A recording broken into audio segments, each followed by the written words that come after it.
News में आपका स्वागत है। मैं मनोज। अभी की सबसे बड़ी खबर हम आपको बता दें कि अभी हम गौराबोराम में हैं। देखिए, गौराबोराम विधानसभा सबसे हॉट सीट हो गया क्योंकि यहाँ मुकेश सहनी की प्रतिष्ठा दांव पर लगी है। वहीं तेजस्वी की बात काटने के बाद, यानी उनको पार्टी से निष्कासित होने के बाद भी अफजल अली चुनाव मैदान में हर दमखम के साथ है। कहा जा रहा है कि उनके साथ पूरा वोट बैंक महागठबंधन का उधर है, मुकेश सहनी के पास नहीं, ये कहा जा रहा है। लेकिन मुकेश सहनी लगातार दिखा रहे थे महागठबंधन का चुनाव चिन्ह ना हो। लेकिन अभी की जो बड़ी खबर ये आ रही है कि एक अंदर ही अंदर वार्ता चल रही है। ये कहा जा रहा है कि संतोष सहनी अफजल अली के साथ मिल सकते हैं, दोनों की बात हो सकती है। इस बात में बीच में जो सूत्र बता रहे हैं, अभी बड़ी तेजी से इस बात को लेकर के चर्चा हो रही है कि हो सकता है कि दोनों पक्ष के लोग जो बड़े नेता हैं वो एक बार बैठ करके बात करें। हालांकि अभी हम जब आपको बता दें कि वीआईपी के कुछ नेताओं से हमने बात की, उन्होंने कहा अभी ऐसा कुछ संभव नहीं है और ये 2 बजे के बाद संभव हो सकता है अगर कुछ ऐसी बात होगी, क्योंकि बड़े नेता इसमें इंटरफेयर कर, इसलिए हम कुछ नहीं कर सकते।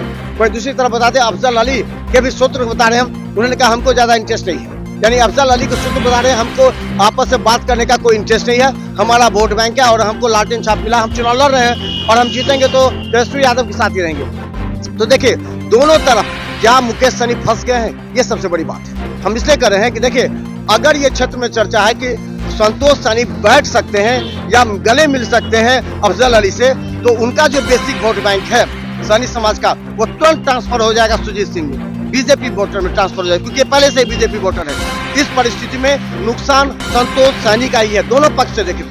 अगर वो बैठते हैं या बात करते हैं अफजल अली से, तो सहनी समाज का वोटर बीजेपी में वापस चला जाएगा। अगर नहीं बैठते हैं तो उनको ये बताना पड़ेगा कि महागठबंधन का सही दावेदार हम हैं, क्योंकि अभी महागठबंधन के वोटरों में भ्रम की स्थिति है और इस भ्रम की स्थिति को निपटने के लिए कुछ देर में अफजल अली प्रेस कॉन्फ्रेंस करने वाले हैं। तो अब जो अफजल अली प्रेस कॉन्फ्रेंस करेंगे उसमें ये बताएंगे जो निष्कासित किया गया है वो गलत है, और निष्कासित होने के बाद, जैसे निष्कासित होने का पत्र मिला है, उसके बाद मुस्लिम यादव वोटरों में आक्रोश की लहर है। उन लोगों का कहना है कि मुकेश सहनी के द्वारा ही निष्कासित कराया गया, तो जिस तरह कहा गया सब वोट ट्रांसफर हो सकता है। लेकिन बड़ी खबर ये भी हो सकती है कि 2 बजे के बाद वीआईपी भी प्रेस कॉन्फ्रेंस करेगा और एक तरफ अफजल अली, दोनों प्रेस कॉन्फ्रेंस कर सकते हैं। अगर वीआईपी का कोई भी अगर बैठने का इरादा होगा, बात करने का अगर इरादा होगा, तो ये सबसे बड़ी खबर हो जाएगी, क्योंकि सुजीत सिंह के मुकाबला किससे होगा, क्योंकि ये अभी तक तय नहीं हो पाया है। 1 बजे तक बैठक होगी वीआईपी के वरीय नेताओं के बाद, उसके बाद ये तय होगा कि क्या वास्तव में संतोष सहनी अफजल अली को समर्थन दे देंगे। लेकिन अफजल अली के लोगों को सूत्रों कहना है अभी हमको ज्यादा इंटरेस्ट नहीं है बात करने में। देखिए, दोनों बड़ी बात है और यहाँ वोट ट्रांसफर भी हो सकता है सहनी का। जैसे ये अफजल अली का समर्थन करेंगे, संतोष सहनी का वोट ट्रांसफर हो जाएगा बीजेपी में। तो देखते रहिए बिहार मिसाल न्यूज, हर अपडेट आपको हम दिखाते रहेंगे। अभी ये अफवाह उड़ रही है, इस अफवाह का खंडन वीआईपी भी करेगी, अफजल अली भी करेगी।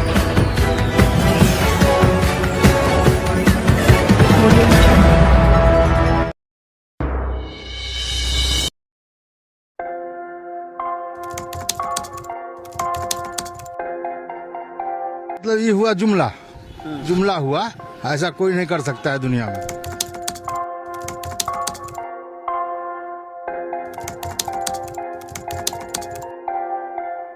वोट बैंक के लिए तो कोई कुछ कर सकता है, मतलब वो इलेक्शन टाइम में डोर टू डोर आएंगे, कहेंगे कि ये वोट